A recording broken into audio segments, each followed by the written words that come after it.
Hello everyone and welcome back to our channel. In this video, we will talk about the chapter number 7 of class 6th, that is living and the non-living world.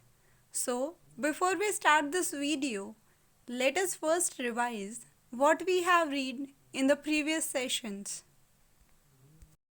तो हमने पिछली video में पढ़ा था कि जो living organisms हैं उनकी क्या क्या अलग अलग विशेषताएं होती हैं। तो सबसे पहला तो ये था कि जो लिविंग ऑर्गेनिज्म हैं उनका एक पूरा स्ट्रक्चरल ऑर्गेनाइजेशन होता है। मतलब कि ये कि उनकी जो सबसे छोटी यूनिट होती है, कोई भी लिविंग ऑर्गेनिज्म है उसकी कौन सी होती है, उसको हम बोलते हैं सेल। और ऐसे बहुत सारी सेल्स मिलके क्या बना लेती हैं, टिश्यूज़ बना लेती हैं। फिर जो टिश्यूज़ हैं वो मिलके क्या बनाएंगे, ऑर्गन्स बना लेते हैं। ऑर्गन्स मिलके क्या बना लेते हैं, ऑर्गन सिस्टम बना लेते हैं।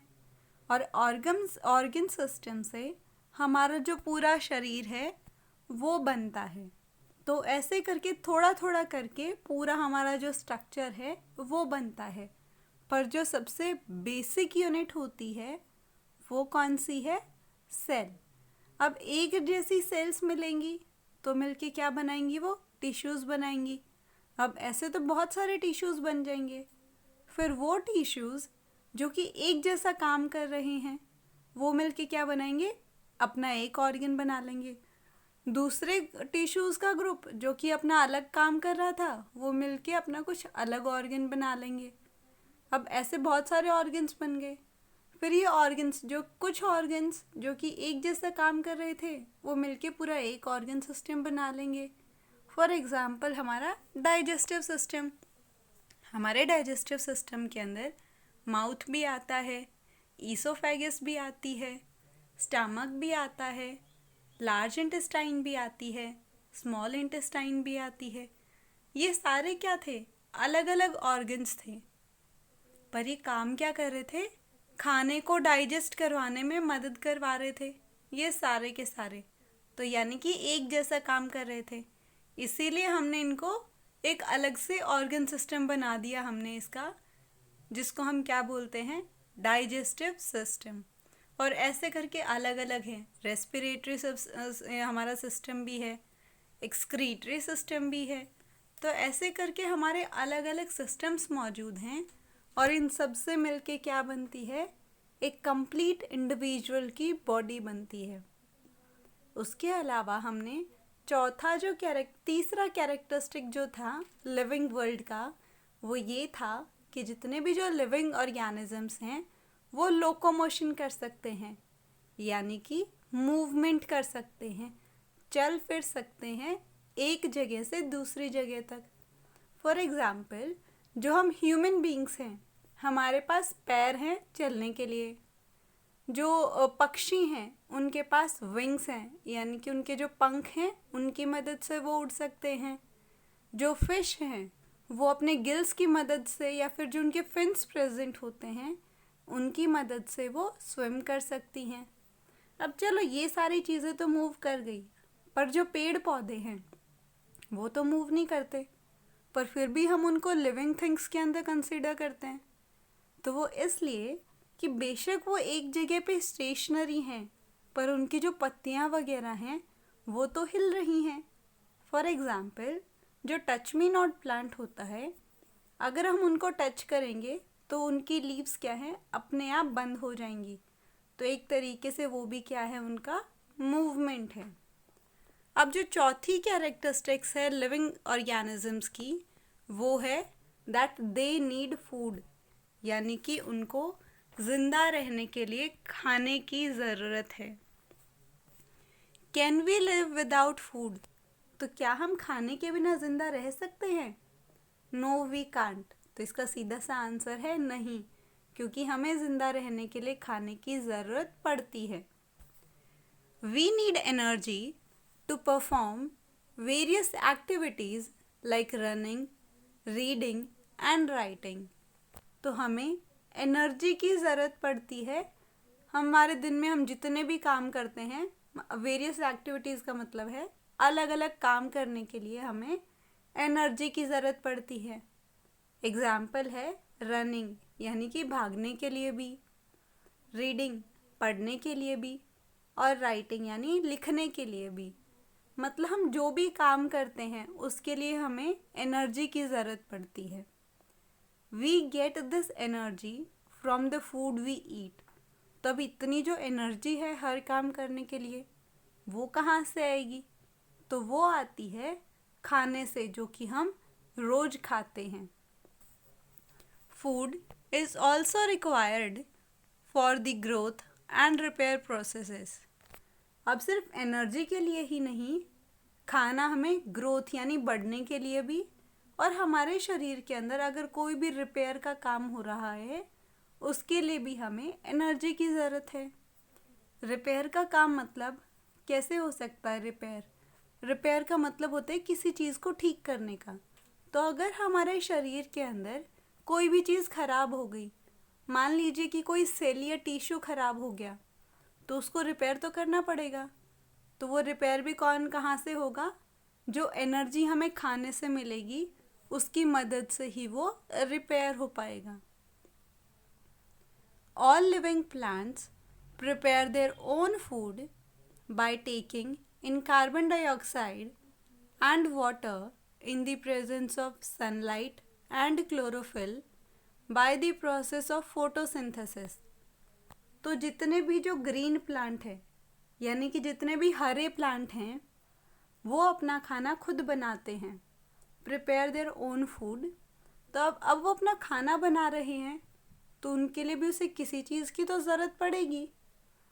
तो उनको किस चीज़ की ज़रूरत पड़ती है?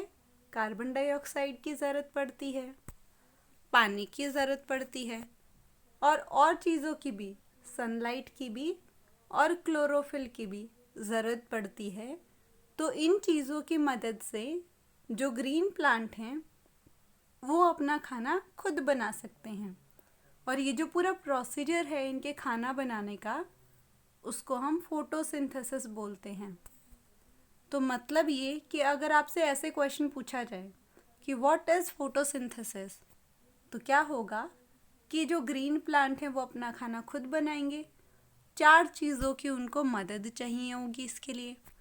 पहला है कार्बन डाइऑक्साइड, दूसरा है पानी यानी वाटर, तीसरा है सनलाइट यानी सूरज की जो रेज आ रही हैं उनकी ज़रूरत पड़ेगी, और चौथा है क्लोरोफिल।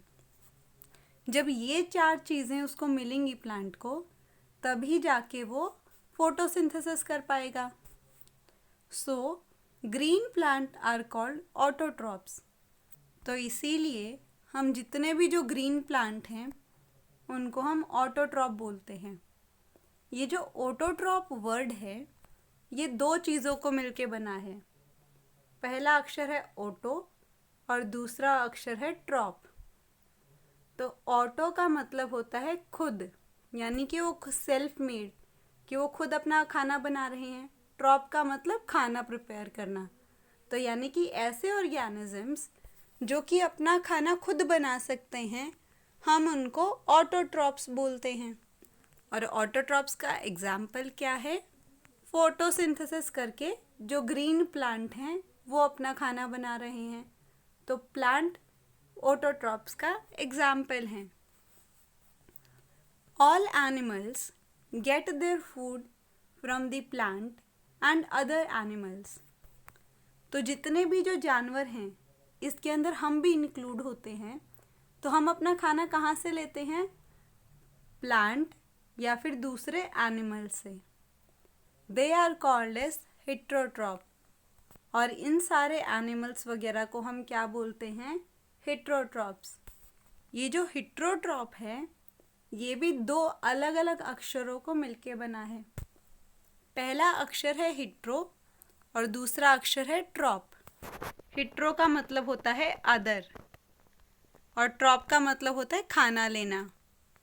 तो अब इसका मतलब ये हुआ कि वो ऑर्गेनिजम्स जो कि अपना खाना खुद नहीं बनाते हैं और अपना खाना दूसरे ऑर्गेनिज्म से लेते हैं, उनको हम हेट्रोट्रॉप्स बोलते हैं। इसका एग्जाम्पल क्या हुआ, जितने भी एनिमल्स हैं वो, और हम जो ह्यूमन बीइंग्स हैं, हम भी क्या हैं, हिट्रोट्रॉप्स हैं, क्योंकि हम भी अपना खाना दूसरों से लेते हैं। Animals like cow, deer, rabbit, and birds eat only parts of the plant such as leaves, stem, root, fruit and seed. तो कुछ एनिमल्स हैं जैसे कि काव है, डियर है, रैबिट है, और जो पक्षी हैं वो जो पेड़ पौधे हैं उनके सिर्फ कुछ ही हिस्सों को खाते हैं। फॉर एग्ज़ाम्पल, जो उनकी लीव्स हैं, प्लांट की जो पत्तियां हैं उनको खाते हैं, प्लांट की स्टेम को, उसकी रूट को, उससे जो फ्रूट्स वगैरह आ रहे हैं उनको, और उनके जो सीड्स हैं उनको जो कुछ एनिमल्स हैं जैसे कि काव, डियर, रैबिट वगैरह इनको खाते हैं।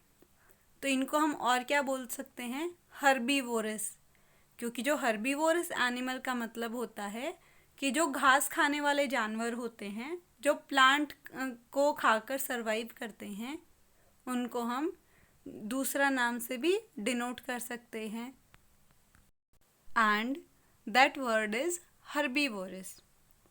The animals like lions, tiger and leopard kill and eat small animal.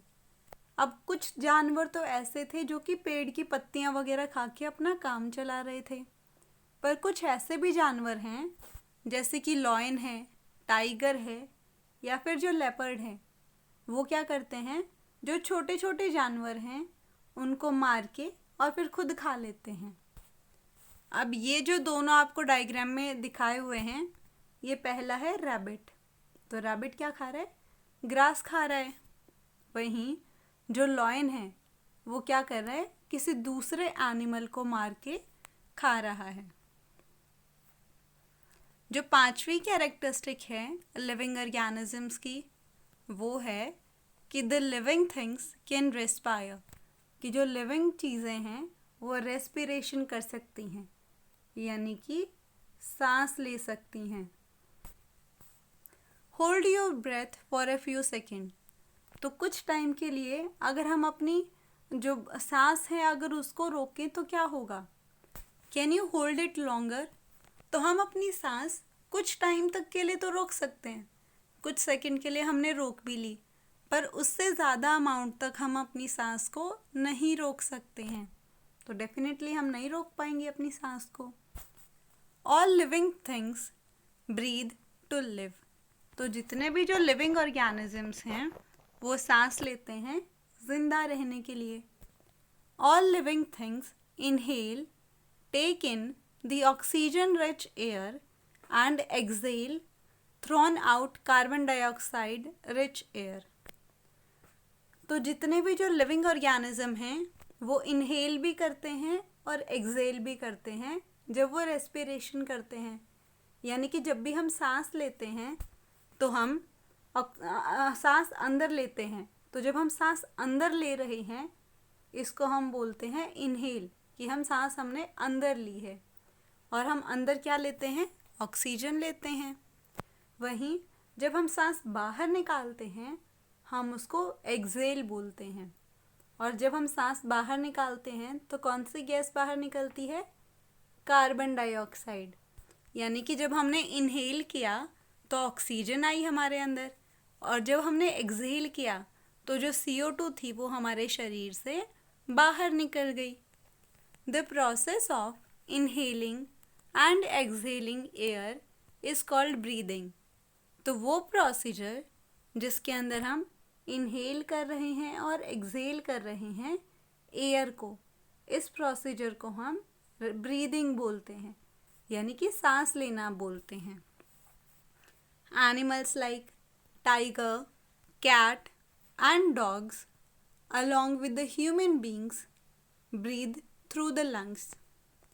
तो कुछ जानवर हैं जैसे कि टाइगर हो गया, कैट है, डॉग्स हैं, और हम इंसान भी, हम किस चीज़ के थ्रू सांस लेते हैं, लंग्स के थ्रू, यानी कि हमारे पास सांस लेने के लिए लंग्स मौजूद हैं। Insect like cockroach, flies, mosquitoes and grasshopper breathe through the air holes, spiracles present on the surface of their bodies। तो अब कुछ इंसेक्ट हैं, कीड़े मकोड़े हैं, जैसे कि कॉकरोच हैं, फ्लाइज यानी मक्खियाँ हैं, मॉस्किटोज यानी मच्छर हैं, और कुछ ग्रास होपर्स हैं जो कि उनके शरीर के ऊपर कुछ होल्स मौजूद होते हैं, यानी कि छेद मौजूद होते हैं। तो उन छेद के थ्रू वो अपनी सांस लेते हैं। तो अब वो जो छेद हम बोल रहे हैं, उन छेदों को हम क्या बोलते हैं? स्पायरिकल्स। तो यानी अगर सीधी भाषा में बोलें तो जो कॉकरोच, फ्लाइज वगैरह हैं वो स्पायरिकल्स के थ्रू जो ऑक्सीजन है उसको अपने अंदर लेते हैं। Fishes breathe through the gills. वहीं जो फिश हैं वो किस चीज़ के थ्रू सांस लेती हैं? उनके पास एक अलग से ऑर्गन प्रेजेंट होता है जिसको हम गिल्स बोलते हैं। They absorb dissolved oxygen in the water. और वो किस चीज़ को एब्जॉर्ब करती हैं? जो ऑक्सीजन पानी के अंदर घुली हुई होती है उसी को वो गिल्स के थ्रू अपने अंदर लेती हैं। The plant breathe through the tiny pores present on the surface of their stomatas of their leaves called stomata। तो जो पेड़ पौधे हैं वो कैसे सांस लेंगे? उनकी जो पत्तियां होती हैं वहाँ पे बिल्कुल छोटे छोटे पोर्स प्रेजेंट होता है। पोर्स का मतलब होता है छेद मौजूद होते हैं, और उन छेदों को हम क्या बोलते हैं? स्टोमेटा। तो यानी प्लांटों ने कैसे ब्रीदिंग करी? स्टोमेटा के थ्रू ब्रीदिंग करी।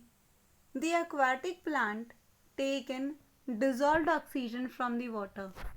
और जो एक्वाटिक प्लांट हैं यानी पानी में रहने वाले जो पेड़ पौधे हैं वो जो पानी के अंदर ऑक्सीजन घुली हुई होती है उसको लेते हैं। All organisms respire to take energy. तो हर एक जो ऑर्गेनिज्म है वो रेस्पिरेशन करता है। क्यों करता है? ताकि वो एनर्जी ले सके। Respiration is the process of breakdown of food in the body of an organism with the help of oxygen to release carbon dioxide, water and energy. तो हमने सबसे पहले बोला था, जो हमने टॉपिक शुरू करने से पहले, कि ये टॉपिक क्या था कि जो लिविंग चीज़ें हैं वो रेस्पिरेशन कर सकती हैं। हमने जो ऊपर वाला प्रोसीजर अभी तक पढ़ा कि प्लांट स्टोमेटा से सांस लेते हैं, जो हम ह्यूमन बीइंग्स हैं हम लंग्स से लेते हैं, ये क्या प्रोसीजर था? ब्रीदिंग का प्रोसीजर था। तो अब ये रेस्पिरेशन क्या है वो हम देखते हैं।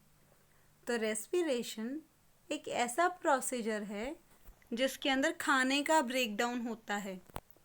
ब्रेकडाउन का मतलब होता है छोटे छोटे टुकड़ों के अंदर टूटना।